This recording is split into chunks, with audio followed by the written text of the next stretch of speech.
And in that life, you can't be about the violence all the time because it catches up to you. You have to have the political connections. You have to have the networking. And Costello was great at that. They called him the prime minister. He hobnobbed with people in that life that were important. He had great political connections. Vito Genovese, on the other hand, he was a thug. Period. A boss like that is not a good boss because he's too out there, too violent. You just can't exist that way, and history shows that.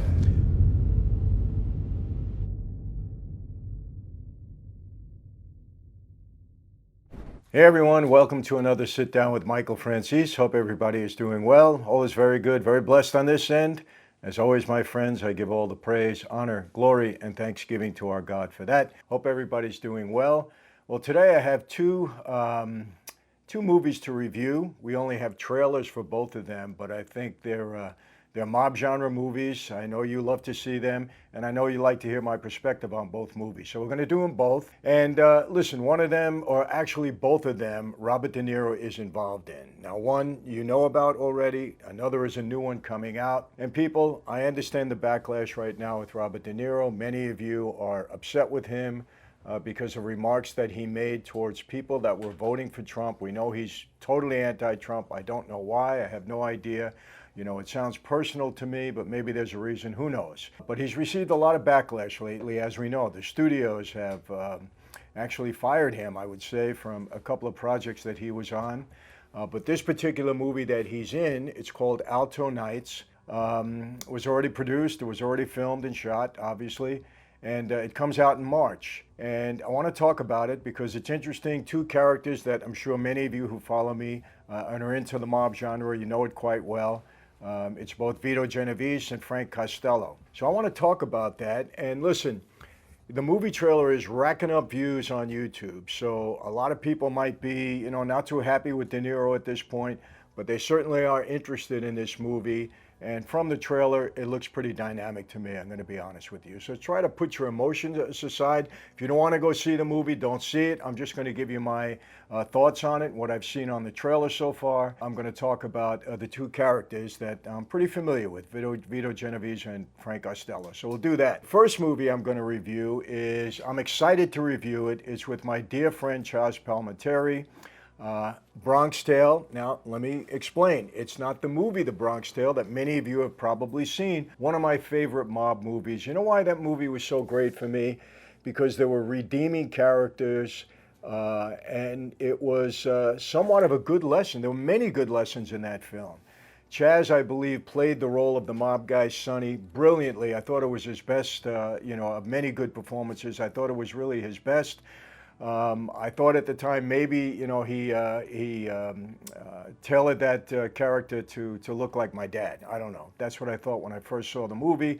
I've spoken to Chazz afterwards. That wasn't in his mind. But anyway, it reminded me a lot of my father, and I appreciate that. You know, my friends, something I want to share with you, because I've been getting a lot of communications, text, emails, social media messages from people like yourself talking about their mental health. And you know, in my former life, I really understood what it meant to have financial power. And I was all about creating wealth. And I think you know that, those of you who know my past. But what I didn't get back then, what really took me several years to learn, was the importance of having mental wealth. And let me tell you, you know this, when your mind isn't right, nothing else seems to matter. Nothing is right. Got to have your mind straight. Mental wealth isn't some fancy term. It's really about investing in your mind the same way you'd invest in anything of value. You know, when it comes to your mental wealth, you really have 5 key players. You have sleep, you have diet, you have exercise, stress management, very important, and of course, what you put in your body. It's just like running a business. You need all of these parts working together to maintain your mental wealth. Now, this is where Magic Mind comes in. And let me be clear, this isn't some magic, you know, solution. It's a tool like having the right people in your crew. And they have a mental performance shot. You take it once a day, and I've been taking it now. It has 12 active ingredients that work with your body's natural energy system. And you have no crashes, no compromises, just pure clarity. And I had mine this morning, and I have a little bit left. Actually tastes pretty good. You can take it right out of the bottle. You don't have to mix it with anything. And now they've come up with something even better that they've added to this, and I really respect it, and it's Magic Mind Sleep.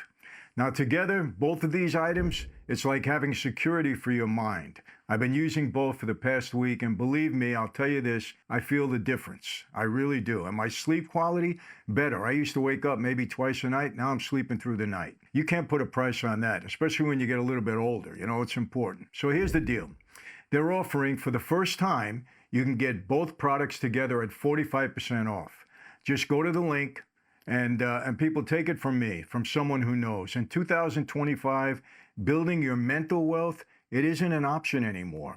It's essential. You gotta have mental clarity. We're going through so much, you know, in this world. Mental clarity is everything. Take it from me. Click on the link right now. Many of you probably don't know the story behind how the Bronx Tale movie came to be. Chazz Palminteri actually, he wrote and created that story of the Bronx Tale. It was based upon his life, and he initially did it as a one-man show. One-man show. He refused a lot of producers coming to him, wanting to give him substantial money to produce the film. He didn't want to do that. He wasn't happy with the deals that they were giving him, and he went on to do this one-man show. It just so happens that Robert De Niro happened to be in the audience of a small theater that Chazz was playing this one-man show in, and fell in love with it and says, we're going to make a movie out of this, and that's how the Bronx Tale came to be. Now, the one-man show, Chazz plays every single character that you see in the movie. Just about every single character. There's nobody else in the film. It's a very scarce set, I would say, but Chazz was brilliant. Brilliant to the point that De Niro said, hey, this story is amazing, you're amazing, we got to make this into a movie.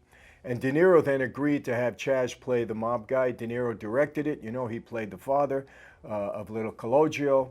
And the rest is history. You saw the movie. It's terrific. But the one-man show, you may not know this, Chazz has been doing this for over 33 years, I believe, all over the world.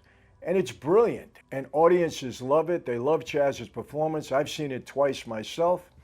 And then going back, I would say a couple of years, somebody approached Chazz, I believe, and said, hey, you know what? This is your legacy. This is amazing. Why don't you film you doing the one-man show so that people can have the ability to see this forever? And so that's what he did. And he did a brilliant job on it. You're going to see parts of the trailer for that show in here now. And the exciting thing, it premiered on January 28th in a theater in New York, but now it's going on a streaming platform, Amazon Prime, and you're going to be able to bring it into your home and see how the original Bronx Tale movie originated, with Chazz playing every part. And you know what? He's just as brilliant as ever. He's always brilliant in this performance, but he really got up for the filming of it, and it's just brilliant. And people, you got to get it. You got to get it because it's magnificent. I've never seen anybody do that before. You know, play all of these roles and play them so well. And Chazz is very animated as he's doing it. It's just terrific. So you can go on Amazon Prime, coming soon. I think you can pre-order it soon. But let's go back and review some of the scenes in that movie. I'll give you my favorite scene. My favorite line in that movie is, now you can't leave. You remember when the bikers came into Chazz's bar, his social club, his bar, and they were acting a little rowdy. They were all bikers. They had their bikes out front. They're acting a little rowdy. And they come in, and Chazz walks over to them and says, hey, you know what? This is a respectful place. I'm summarizing it. Just behave yourselves right. Enjoy the drink. No problem. And the head of the biker says, sure, no problem, right? And then they get rowdy. And Chazz had said to them first, if you don't behave, I'm going to ask you to leave. And they say, oh, no, we're going to be okay. No problem, right? Well, what happens? They get rowdy. Chazz walks back on them, and he gives them the stare, and he says to them, now you can't leave. And they lock the bar door. And the way the narrative comes at that point, the voiceover, the look of fear was in these bikers now because they knew they made a mistake. Something was wrong. All of a sudden, through the back door of the private room in the back, all the mob guys come out, all Chazz's people, they got bats, and they go to work on these guys. And, man, they give them a beating. Then they go outside, and they smash all the bikes, and Chazz is in the middle of all of it. It's a brilliant scene, but now you can't leave. I've used that line myself many, many times, but brilliant scene. Love it. Really good. Another great scene is when they're shooting craps. Funny as can be. A movie is great when you have tense moments, when you have dramatic moments, and then when you have some light moments. And that's why I'm saying the Bronx Tale is so great, because there's redeeming qualities.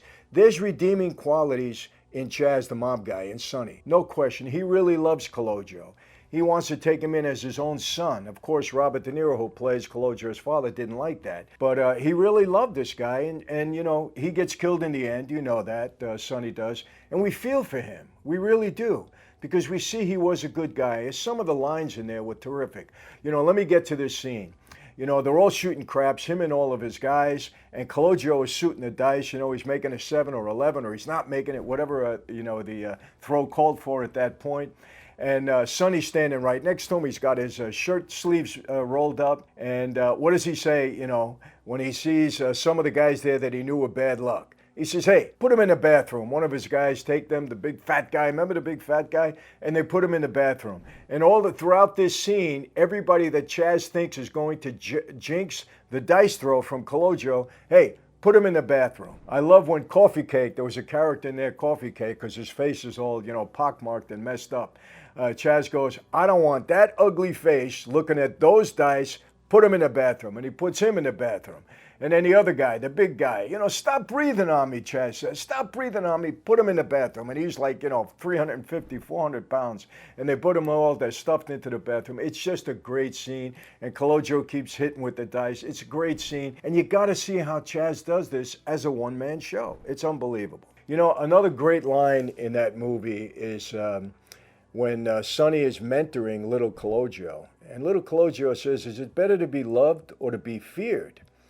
And, you know, Sonny says, well, it's, you know, it's good to be loved, but in my line of work, it's better to be feared. You know, I remember one line he said at a time, you know, I tell a joke, everybody laughs. I'm funny, but I'm not that funny. You know, just these little gems, these pearls of wisdom that Chazz put into the script. It's unbelievable. And seeing him doing it by himself, you're immersed in it. You really are. I mean, it's captivating. He catches you, right? He said, it's better to be feared. Now, I had a conversation with Chazz after the fact, and I said, Chazz, do you still think it's better to be loved or to be feared in that line of work? And he said, I think it's better to be feared. And I said, no, Chazz, you're wrong. He said, what do you mean? I said, it's better to be loved. I'll tell you why. Fear did keep us in line. No question about it. But here's what happened. RICO Act comes in, and devastating to the mob. Why? Because the RICO Act created more fear for the government than it did for the guys on the street. It did for your mob boss. Why was that? Because, hey, listen, with the RICO Act, you're getting 20 years, you're getting 50 years, you got no more parole, you're doing all that time. Become an informant. We'll put you in the witness protection program. We'll preserve your life, that of your families. We'll give you some money. Don't worry about your boss. He's going to jail. And all of a sudden, the fear of the mob was transferred to the fear of the government. That's why so many guys flipped during that time. Fear at first kept them in line, but now they feared the government more, so they became informants. If you love someone, you're not going to hurt those people. That's what I believe. If you love somebody, truly love somebody, you're not going to take them down. And Chazz said to me, you know, when we had this conversation, I believe you're right. And I said, no, I'm right, Chazz. Trust me on that. I lived that life for over 20 years. I grew up in it with my dad. I know I'm right, no doubt about it. But it was a great scene, and it's a redeeming quality in the character because he really wanted to mentor Cologio. Another great scene that I loved, you know, the door test. Remember? He tells Cologio about the door test, tells him how to do it. You're picking up your girlfriend, she's in the car, you put her in there, you obviously open the door for her, close the door for her, the doors are locked. When you walk around to get in your car, if she doesn't immediately open that door for you, she said, throw her out, she's no good. That's the door test. And of course, in the movie, you know, the girl that Cologio is seeing does open the door, and he's thrilled because she passed the door test. So many great, you know, scenes like this that Chazz does brilliantly as a one-man show. So you got to get it. It's coming out on Amazon Prime. You can reorder it. I think we have a link in here for you to do that. And some of you are saying, oh, come on, you know, you're saying this because Chazz is your friend. Chazz is my friend. I do want to, you know, get this out there. But I love the one-man show. I love the movie. And you should see it because it's brilliantly done. And now you can see it in your home. You know, so, you know, and again, you know, I don't know about many of you, but I felt pretty bad when Sonny got killed in that film. I really did. because at heart he was a good guy, and I have to say this, and I know I'm going to get backlash from it. I really loved some of the guys in my former life. We were friends, and I loved them. And you know what? We did some bad things on the street, no doubt about it. But it's the age-old question.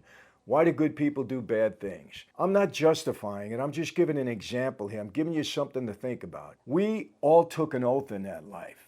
And in that oath, we said if we violate the laws, the policies, the rules of this life, we can pay for it with our lives. We can do that. And it might be your best friend that walks you into that room and you don't come out again. Now, some people really have a problem with that, and now I have a problem with that also. But during that time, I thought it was honorable. Hey, I have to play by the rules. I agreed to this, and if I violate the rules, I could pay for it with my life. You know what another great scene in the movie was? In the movie Gotti, the 1996 movie with Armand Assante. I've talked about it a million times. Brilliant, brilliant movie. And there's a scene in there. Neil de la Croce was saving John Gotti's life because he killed a maid guy. And he comes into the club and he sits down with Armand Assante, John Gotti, and he says this: the life comes before everything. You cannot break the rules, because if you break the rules, that's it. This whole damn thing falls apart. And he said, I fought for your life all night. I fought for your life.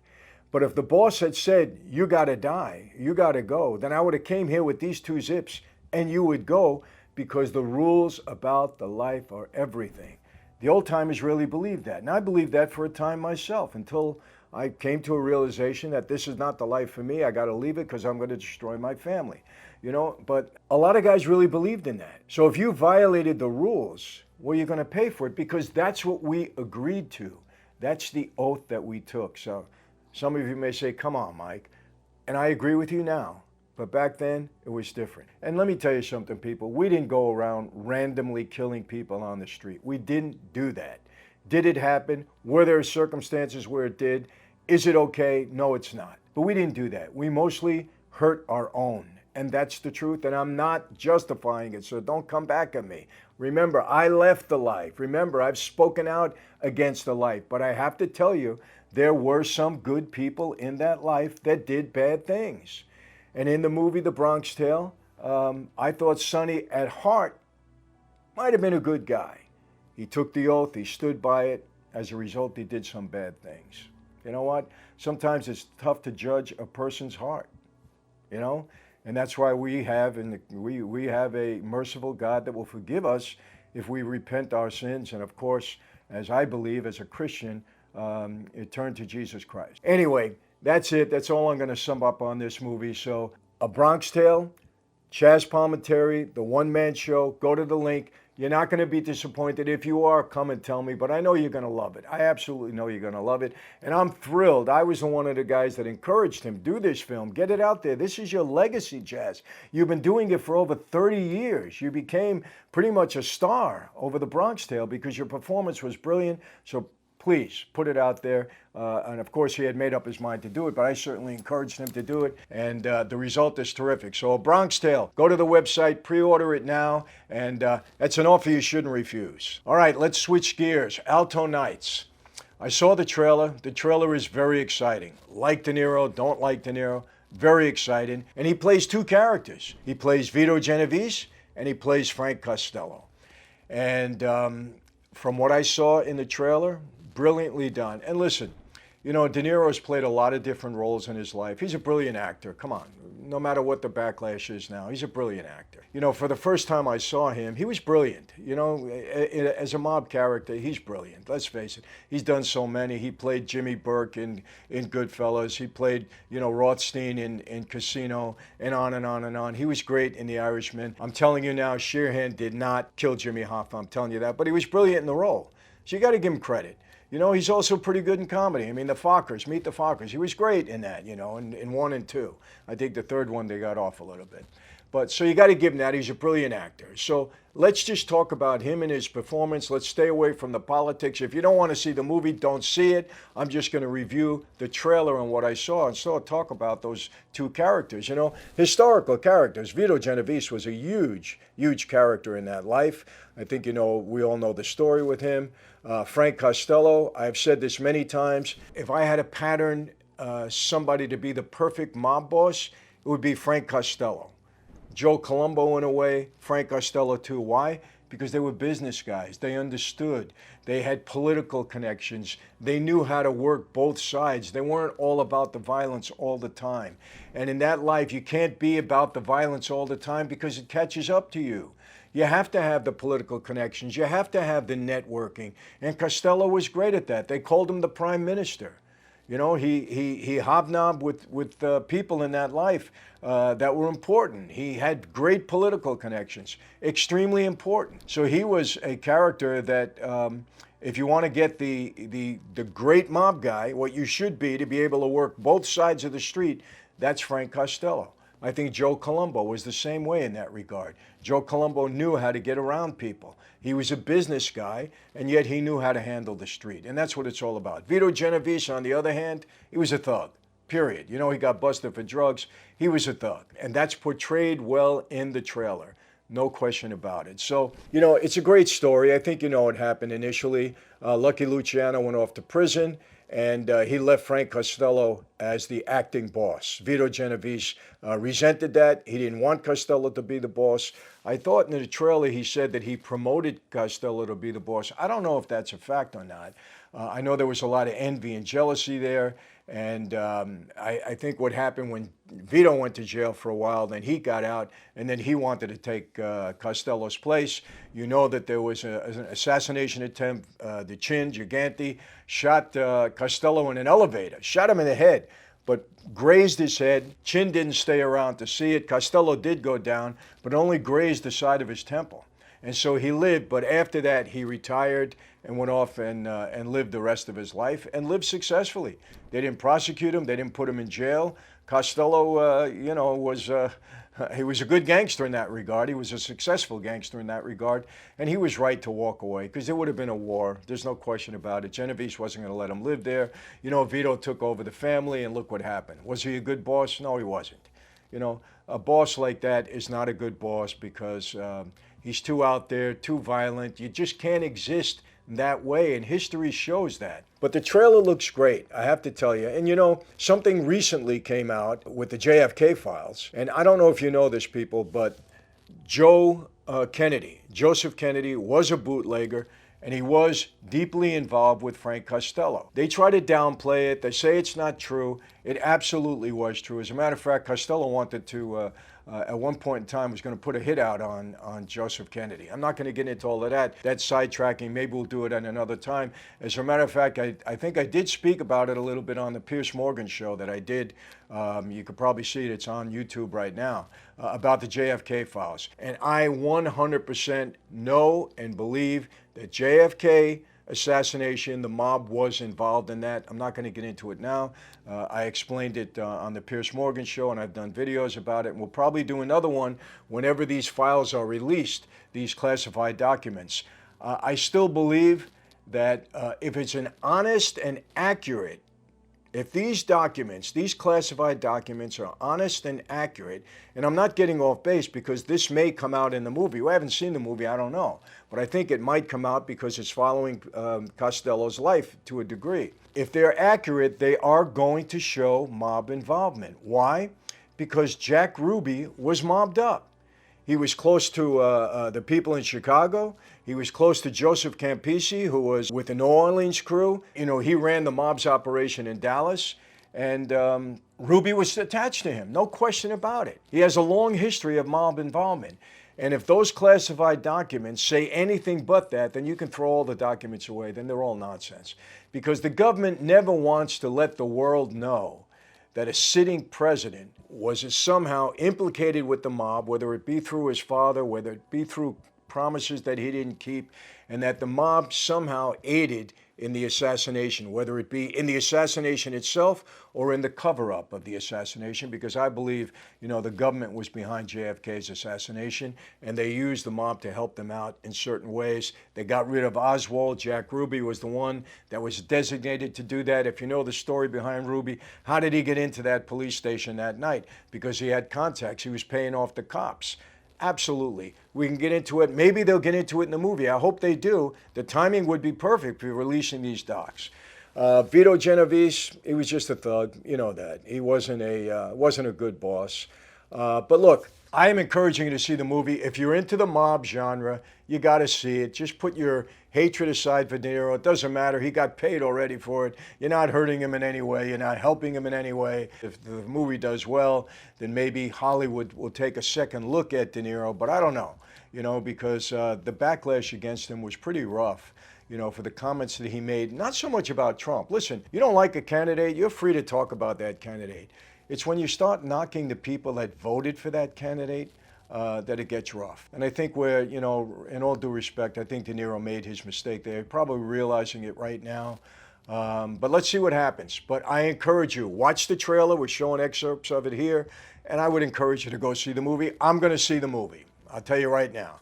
And I'm a Trump supporter. I'm going to see the movie. I put that aside. De Niro, whatever's happening to him, believe me, he's receiving enough backlash, and I think he's got some consequences already from the position that he's taken. So, people, that's it. That's my take on everything. So, please see The Bronx Tale. Go pre-order it right now. Bring it into your streaming platform. Spend an hour and a half. You're going to love it, no doubt about it. Watch the trailer. If it intrigues you for Alto Knights, then go see that also. I think you're going to like it. I really mean it. And hey, we're hungry for another mob movie. And I have to tell you this. I'm going to show you a little something. The script on my film, I'm going to send you a little clip of what's happening now. The script should be done, I would say, within another 6 weeks at the most. It's in the polishing phase right now, meaning the first draft was given by the writer to the producer. The producer gave him back some notes. They're polishing based upon the notes that the producer gave, and then I get it to look over it, and then whatever input I have, I will express myself to the writer, and then if things go well, the casting begins. Now let me make this clear.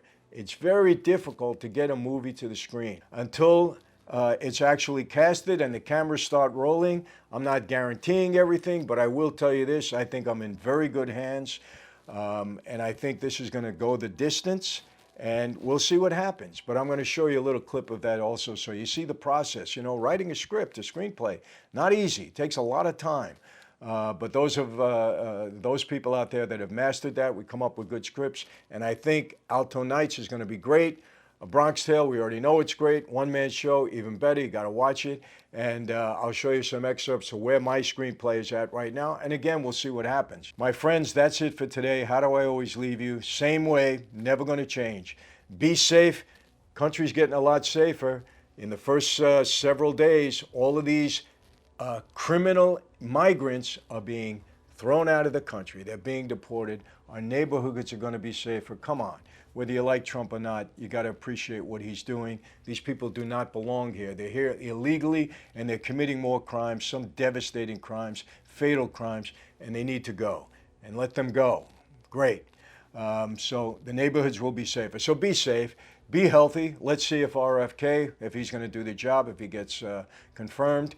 As of this video, he has not been, but it looks like he's on his way to being confirmed. So be safe, be healthy. I always leave with this. God bless each and every one of you, your family, your neighborhood, your communities.